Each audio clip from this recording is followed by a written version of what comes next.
So mga tol, naglabas po ng balita ang Boxing News 24/7 website na posible umanong magkaroon ng laban na double header sa buwan ng December.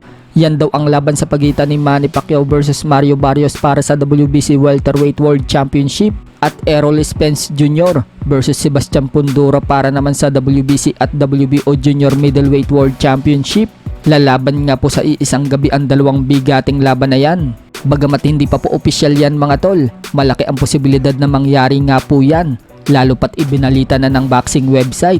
Mukhang seryoso talaga si Manny Pacquiao na bumalik sa professional boxing upang lumaban pa ng isang beses sa world title bago tuluyan niyang lisanin ang boxing. Nagsalita na nga din po ang dating strength and conditioning coach ni Manny Pacquiao na si Justin Fortune kapag nilabanan umano ni Manny Pacquiao itong si Barrios, at nagseryoso si Manny Pacquiao sa training. Kahit daw nasa 45 na ang edad ni Manny Pacquiao, mabilis pa rin umano ito at malakas. So parang sinasabi nga po dyan ni Justin Fortune mga tol na kayang-kaya pa rin ni Manny Pacquiao na talunin itong si Barrios. Basta maganda lang ang kondisyon ni Manny Pacquiao. Kung matuloy ang laban ni Manny Pacquiao kay Barrios, sana kunin niya ulit itong si Justin Fortune bilang strength and conditioning coach.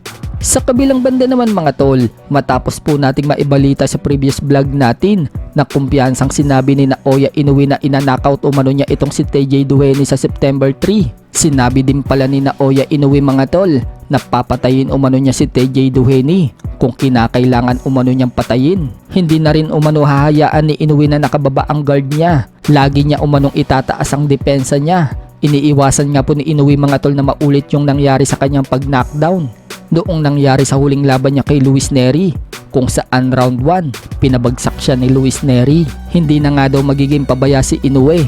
Ayon naman sa handler ni Inoue na si Hideyuki Uwashi, yan na daw ang pinaka-best na training na isinasagawa ngayon ni Inoue. 4 na Meksikano umano ang nakaka-sparring ni Inoue at mga kapwa kaliwete katulad ng kay Duheny.